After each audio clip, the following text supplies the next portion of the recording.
Here's a strange fact.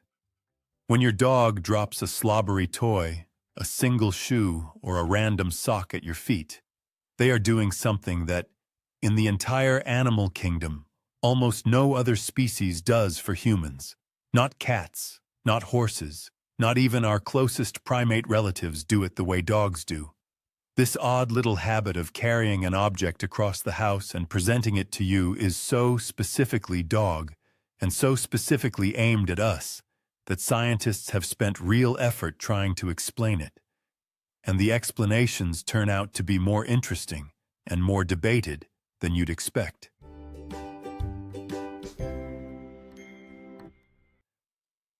Because here's the thing.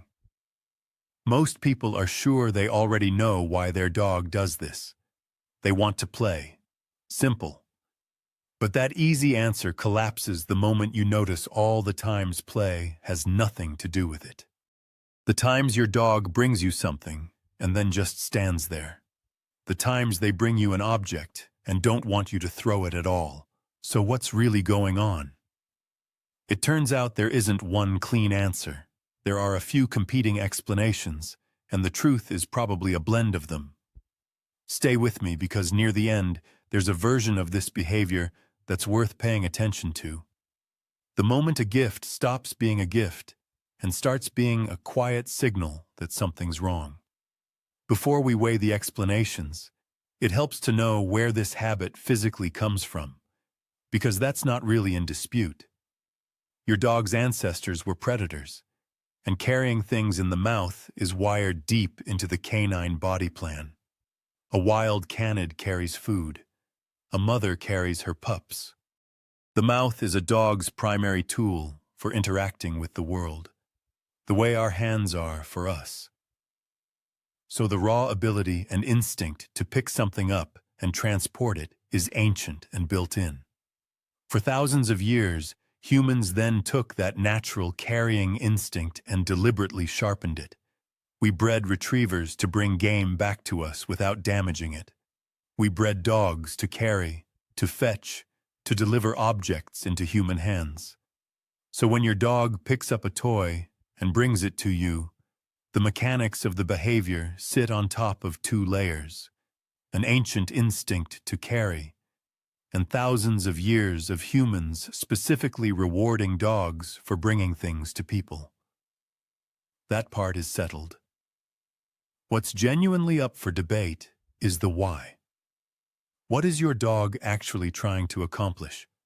And this is where it gets interesting, because there are two very different explanations, and they lead to very different pictures of what's going on in your dog's mind.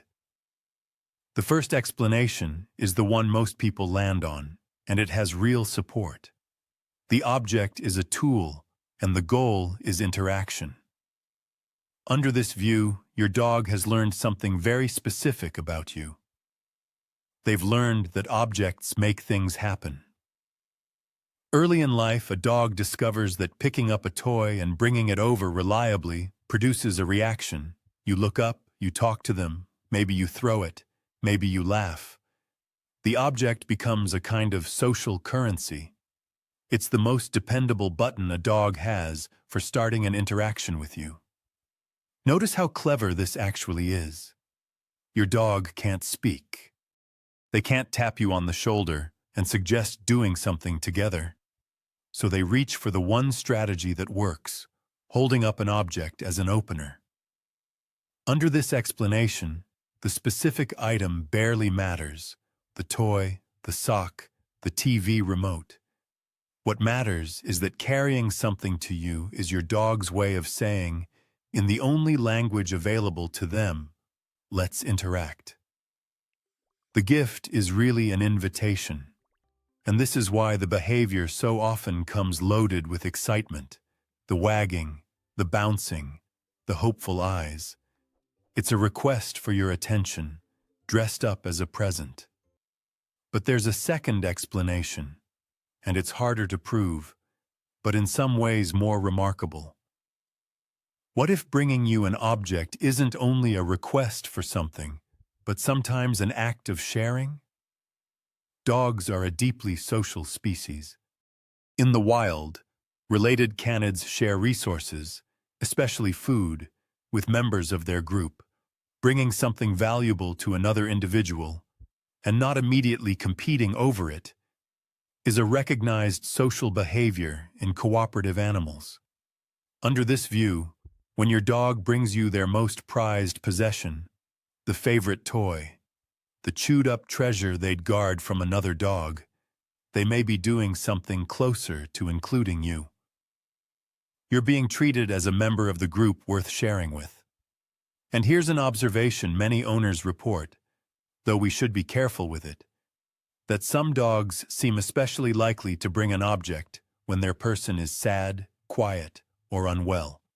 We can't read a dog's mind, and we shouldn't over-romanticize a wet sock. But the sharing explanation fits a pattern people notice again and again. A dog offering up something that matters to them at a moment that seems to call for comfort. Whether that's true sharing or learned comfort-seeking is genuinely hard to untangle, and honest scientists would say, we don't fully know. So we have two explanations: the object as an invitation to interact, and the object as an act of sharing. Which is right? The most honest answer is probably both, depending on the dog and the moment. These two motivations aren't actually in competition the way it first seems. A dog can absolutely bring a toy to start a game on Monday, and bring you their favorite blanket when you're crying on Tuesday, and both are real. Here's a simple way to tell which is which in the moment, and it's something you can actually test. Watch what your dog does right after they bring you the object. If they drop it, back up and stare at it expectantly, bouncing, ready. That's the invitation. They want the interaction, the game, the throw. But if they bring you the object and then settle, leaning into you, content just to have delivered it, with no demand attached, that's closer to the sharing version. The body language right after the drop tells you the motive, so try it. The next time your dog brings you something, don't react at all for a moment. Just watch. Do they push for a game? Or do they simply seem satisfied that you now have the thing? You'll start to see the two different gifts your dog actually gives. There's a detail in all this that's easy to miss, and it's worth slowing down on: what your dog chooses to bring. Because the object is not always random, and the choice can tell you something. Many dogs have a favorite item they bring more than others, often something soft, something that carries scent, something that matters to them. When a dog repeatedly selects their most valued possession to carry to you, rather than just the nearest random thing, that selectivity is meaningful. They're not grabbing whatever's closest, they're choosing. And then there's the category of object that drives owners slightly mad: your things. The dirty laundry, a worn sock, a shoe you just took off. There's a reasonable explanation here, and it comes back to scent. These items are saturated with your smell, and to a dog, your scent is one of the most significant things in their world. An object that smells overwhelmingly of you isn't a random choice at all. It may be the most you-related object they can find. So when your dog proudly delivers a sock you've worn all day, the unappealing nature of the gift, from your perspective, is sort of the point. From their perspective, they've selected the single most you-scented item available and brought it straight to the source. It's a strange compliment, but it is one. Step back from the individual gift for a second and notice what the behavior requires in the first place. For a dog to bring you objects, a few things have to be true about your relationship. They have to see you as a social partner worth interacting with. They have to have learned that you respond, that bringing things to you produces something good: attention, play, warmth. And in the sharing version, they have to regard you as part of their inner circle, someone worth offering a valued thing to. In other words, a dog who regularly brings you things is telling you, indirectly, that the relationship is working. The behavior is built on a foundation of a dog who trusts that you'll engage, who has learned that you're responsive, who treats you as a partner in their social world. Dogs who feel disconnected from their people, or who've learned that bringing things gets no reaction, often simply stop doing it. So the messy pile of toys and socks accumulating at your feet is, in its own way, a readout of a bond that's functioning. It's not the grand romantic gesture some videos would sell you. It's something quieter and, honestly, more reliable. The ordinary evidence of a dog who has folded you into how they interact with the world. Now, the part I asked you to stay for, because reading this behavior well means knowing its edges. Almost always, bringing you things is normal, healthy, and a good sign. But there are a couple of versions worth a closer look, and the theme, as always on this channel, is change. The first is obsessive, anxious carrying.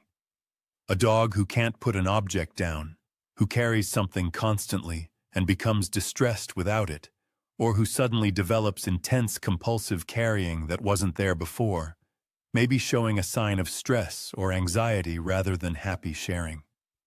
The behavior itself isn't the worry, it's the compulsive, can't-settle quality around it. The second is about the object going into the mouth, not just being carried. If your dog starts obsessively picking up and trying to eat non-food items, that's a different behavior with a name, pica, and it's worth a vet's attention because it can have medical causes and it carries a real risk of dangerous blockages. And as always, watch for change in the broader pattern. A dog who always brought you things and suddenly stops entirely, alongside other changes, is worth noticing too, because a behavior disappearing can signal something just as much as a new one appearing. None of this is cause for alarm with the everyday happy gift bringer. It's simply the difference between a dog using objects to connect with you, which is lovely, and a dog whose relationship with objects has tipped into something anxious or compulsive, which is worth a calm conversation with your vet. So let's go back to where we started, to that slobbery toy, that single shoe, that worn sock dropped hopefully at your feet. Now you can actually read it. You know it sits on an ancient instinct to carry, sharpened by thousands of years of humans rewarding dogs for bringing things to people. You know it's probably one of two things, an invitation to interact or an act of sharing, and that you can tell which by watching what your dog does right after the drop. You know that the choice of object, especially when it reeks of you, is anything but random. And you know that the whole messy habit is quietly built on a relationship that's working. It's a small behavior. But it's one of the clearest everyday signs that your dog has decided you're worth bringing things to, worth interacting with, worth including. Not every gesture has to be grand to mean something. Sometimes a dog telling you that you matter looks exactly like a damp sock landing on your foot at the least convenient possible moment. If this changed the way you see that pile of gifts at your feet, leave a like and subscribe. Every video here is built on what the science actually says, and honest about where the science is still debated, not on what we assume. And tell me in the comments, what does your dog bring you, and do they want to play with it, or just hand it over? And if you've ever wondered why your dog suddenly races around the house at full speed for no reason, the zoomies, that's the next video, and the